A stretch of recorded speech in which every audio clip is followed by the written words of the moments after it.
And we are continuing our reading from Holy Scriptures, seeking God's guidance, the Japji Sahib.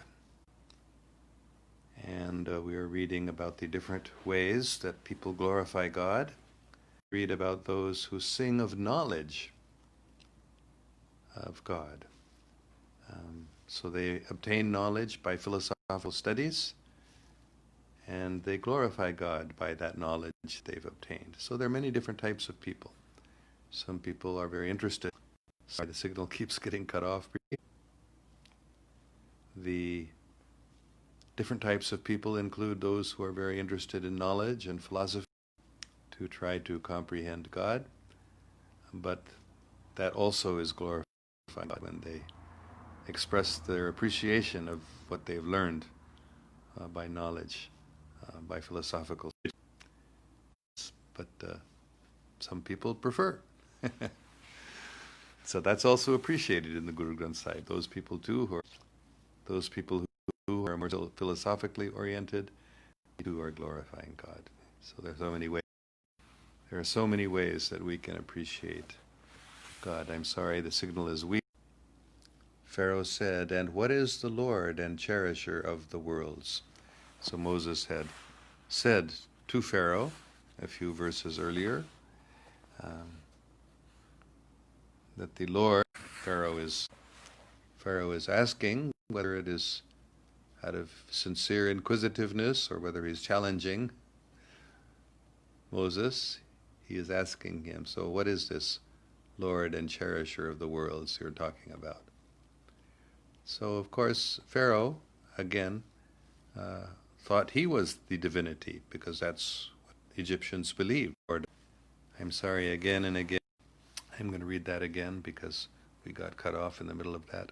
Over the heads of the living creatures there was the likeness of a firmament, shining like crystal, spread out above their heads. A shining canopy over their heads. And we will move on to the Dhammapada. We have come to the 9th verse of the... I'm sorry, I'm the conclusion that most of the prominent early... I'm sorry, I'm still getting cut off again. From having to have a body repeatedly in this world and suffer the results. So, of course, the Buddha it wasn't really pessimistic, but it was a understanding that in this world, everybody is suffering. We are all undergoing the diseases and anxieties of perpetually until we become free of this craving. There's no real... I'm sorry, I keep getting cut off. So, and the benefactor and well-wisher of all living entities attains peace from the pangs of... Sorry, I got cut off while reading that. I'll just read the last part again. I'm not sure exactly where in my reading I got cut off, but we are reading, "The Supreme Lord of all planets and demigods, and benefactor and well-wisher of all living entities, attains peace from the pangs of material miseries." That is one who is in full consciousness of God, who understands that God is the ultimate beneficiary of all activities. All activities are meant for God and the pleasure of God. And the Lord, the Supreme Lord of all planets and demigods. Of course, this translation, the word demigods, it is what we call in English angels. At least that's the translation I prefer, because these beings who are powerful, more powerful than human beings, but are servants of God, when that's translated demigods, it can be misleading. I prefer the translation angels, because that's what they really are, as I understand it. When one understands that God is the benefactor and well-wisher of ourselves and of all living and beings, then such a person obtains peace. So this is also similar to the Buddhist teaching that the pangs of material existence, the pangs of material miseries, everyone is suffering The very same four miseries of material existence that the Buddha talked about, they also are discussed, and in the Hindu tradition, specifically birth, disease, old age, and death. These four miseries everyone is suffering. But here in the Bhagavad-gita it is said, simply by becoming conscious of God, glorifying God, understanding God as the best friend of everyone, the benefactor and well-wisher of all living entities, and the Supreme Lord, the Supreme Controller of the entire universe, and also the beneficiary of all activities, that all activities should be done for the pleasure of God. This full consciousness of God, this understanding of God, is what leads to pure peace and freedom from all this suffering, this struggling that we are undergoing. All right, I'm just going to see if we have any questions or comments. I'm really sorry that I'm constantly being cut off again and again while I'm doing this reading. But I'm going to go. I think we have quite a lot of questions.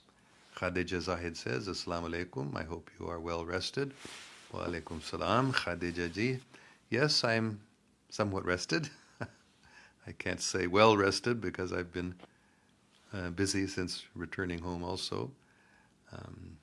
But I'm somewhat rested. Thank you for your hopes and good wishes and prayers.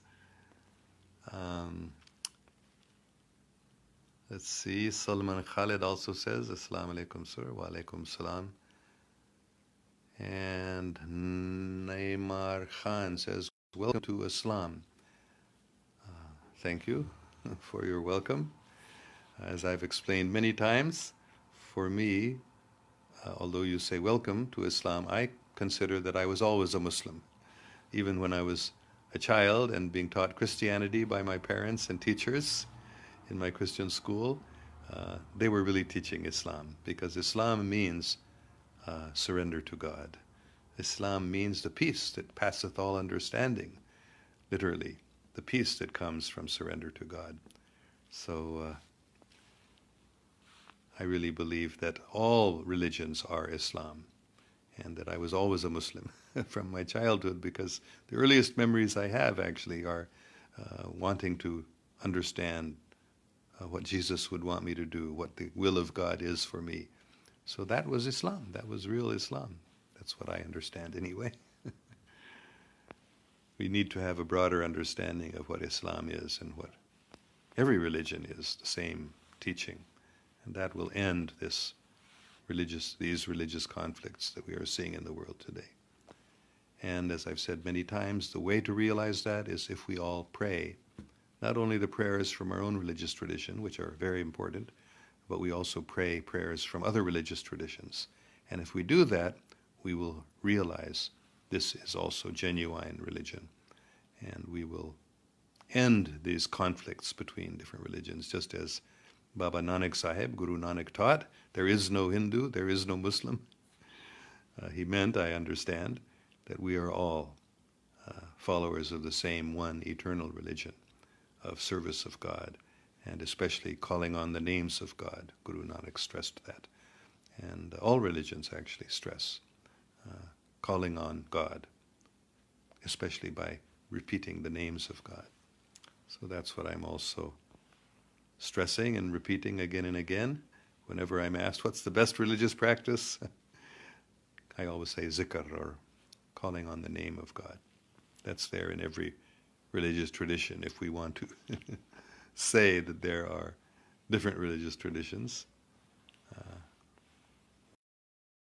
we would have to say all of them have the same most important fundamental practice of repeating the names of God, whether Allah, Allah, Allah, Allah, or Adonai, Adonai, Adonai, Adonai, Ram, Ram, Ram, Ram, Buddha, Buddha, Buddha, Buddha, Tao, Tao, Tao, Tao, Ek Omkar, Ek Omkar, Ek Omkar. Or even on other planets, people also recite and repeat the names of God.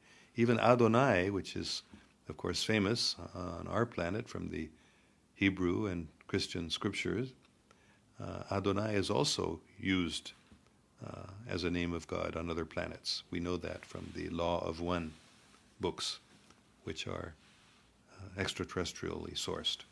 They use the name Adonai also. And of course, along with Allah, my favorite name of God, Toini, Toini, Toini, Toini, Toini, Toini. So there are innumerable names of God. In some traditions, a certain number of names of God are stressed, like 99 or any number, but there are actually an unlimited number of names of God. So it doesn't matter what name of God we appreciate, we resonate with, whatever name of God appeals to us in one way or another and we benefit from, we should repeat that name of God. Or, even better, we should repeat a variety of names of God from so-called different religious traditions, because that is what will bring about peace on the world, on the planet, and will bring about love and harmony between people of different religions. It appears to me that something has gone wrong with my Facebook, because I'm not getting any more comments. I am getting that many people are watching here, but I'm not getting any more comments, so maybe I'll... Okay, here's one more. Ikram Yaqub says, good evening. Good evening to you in Pakistan, I guess. Good morning here in America.